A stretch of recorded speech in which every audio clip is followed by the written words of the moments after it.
Hello students, I am Mohazzin Hussain. আজি আমি hello এলকেন hello এলিন চেপ্টাৰৰ alkyl হেলাইডৰ লগত যিমানখিনি ৰিঅ্যাকশন আছে আমি অতি সহজে বুজিব চেষ্টা কৰিম।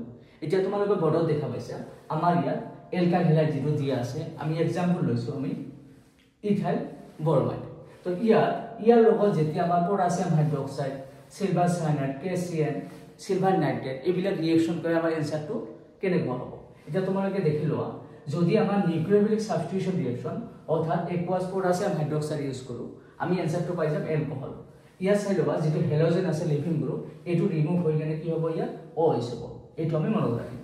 সেকেন্ড ওয়ান তোমালোকে দেখিবা যদি আমাক আইসোসায়ানাইড লাগে তেনেহলে আমি কি কৰিম AgCN অৰ্থাৎ আমি সিলভাৰ সায়ানাইড ইউজ কৰিম। আমাৰ এই বৰমিনৰ ঠাইত কি হ'ব আমাৰ ANC হৈ যাব। এতিয়া চাবা যদি আমাৰ সায়ানাইড লাগে আমি সেম ৰিঅ্যাকশন ইউজ কৰিব নোৱাৰিম।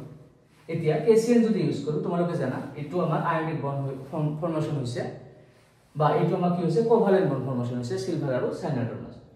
এতিয়া চাবা যদি আমাৰ সায়ানাইড লাগে তেনেহলে আমি কি ইউজ কৰিম কেচিএন। তো কেচিএন দিলে আমাৰ এনসাৰ হৈ যাব আমাৰ বৰমিনৰ ঠাইত আমাৰ কি হৈ যাব সায়ানাইড।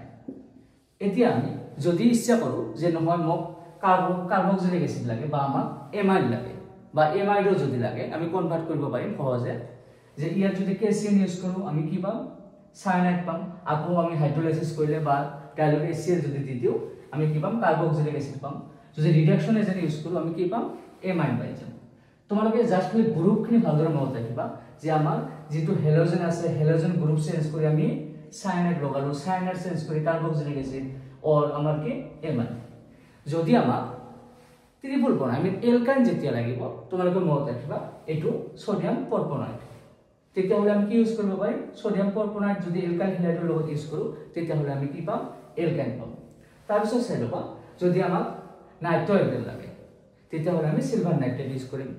তাৰ পিছত যদি আমাক এমোনোলাইসিস যদি আমি কৰো আমি কি পাম কোয়াটারনারি এমোনিয়াম সল্ট পাম।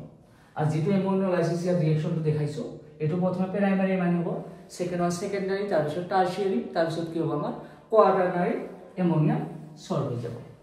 এতিয়া সোয়া আমি জানো সোডিয়াম ম্যাগনেসিয়াম এবিলাক আমাৰ মেটাল হয়। যদি এই মেটালখিনি আমাৰ এলকাইল হেলাইডৰ লগত যদি বিক্ৰিয়া কৰে তেতিয়া হলে আমাৰ এনসাৰটো কি আহি যাব। আমি জানো যে এটো আমাৰ উডস ৰিঅ্যাকশন সোডিয়াম উড কি আমাৰ ড্ৰাইটাৰ। তো আমি কি পাম ইয়াত এটো ডাবল পাম বাৰু যেটো R আছে বাৰু এলকাইল গ্ৰুপ ইয়াত আমাৰ কি আছে দুটা কার্বন আই মিন ইথেন আছে। তো ইয়াত আমি কি পাম বিউটেন পাম। সরি ইয়াত ইথাইল আছে আমি কি পাম বিউটেন পাম। যদি ম্যাগনেসিয়াম ইউজ কৰো আমি কি পাম ইয়াৰ লগত জাস্ট ম্যাগনেসিয়ামটো এড কৰি দিম আমি গ্ৰিগনাট ৰিঅ্যাকশন পাম। এটোৰ নাম কি আমাৰ গ্ৰিগনাট ৰিঅ্যাকশন। তাৰ পিছত আমি যদি ইলিমিনেশন ৰিঅ্যাকশন তোমালোকে জানা ইলিমিনেশন ৰিঅ্যাকশন কেনেকৈ বুজি পাম আমি ইয়াত এলকোহলিক কেওস অৰ ইথানল যদি লিখা থাকে মনত ৰাখিবা। যদি একোয়াস পটাছিয়াম হাইড্ৰোক্সাইড থাকে তেনেহলে আমাৰ এটো কি নিউক্লিওফিলিক সাবস্টিটিউশন ৰিঅ্যাকশন। যদি আমাৰ এলকোহলিক কেওস থাকে তেনেহলে ভাবিম কি এটো আমাৰ ইলিমিনেশন ৰিঅ্যাকশন और কি কব পাৰা বিটা এলিমিনেশন কব পাৰা।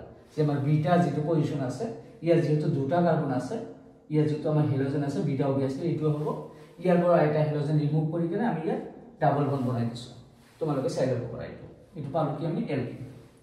এজ ইট ইজ এলকাইল হেলাইডক যদি আমি রিডাকশন এজেন্ট ইউজ কৰো ৰিডাকশন এজেন্ট বহুত আছে আমাৰ তাৰ আমি এটো লম SN আৰু HCl টো লৈ লৈছো। তো ইয়াত কি পাম আমি এলকেনজেন পাম। এজ ইট ইজ আমি যে জিংক কাৰ্বন ৰিঅ্যাকশন যেটো আছে এটো যদি আমি ইউজ কৰো এটোটো আমি কি পাম এলকেন পাম। তোমালোকে যা এই ৰিএজেন্টখিনি মনত ৰাখিবা কোনটো দিলে আমাৰ কি হয়। আশা কৰো হেলো এলকিন হেলো ইনত যিমান আমাৰ প্ৰিপাৰেচন আছে তো এইখিনি যদি মনত ৰাখো আমাৰ অতি সহজে আমাৰ এনসাৰটো পাই যায়। আশা কৰো বুজিব পাৰিছা। থ্যাংক ইউ সো মাচ।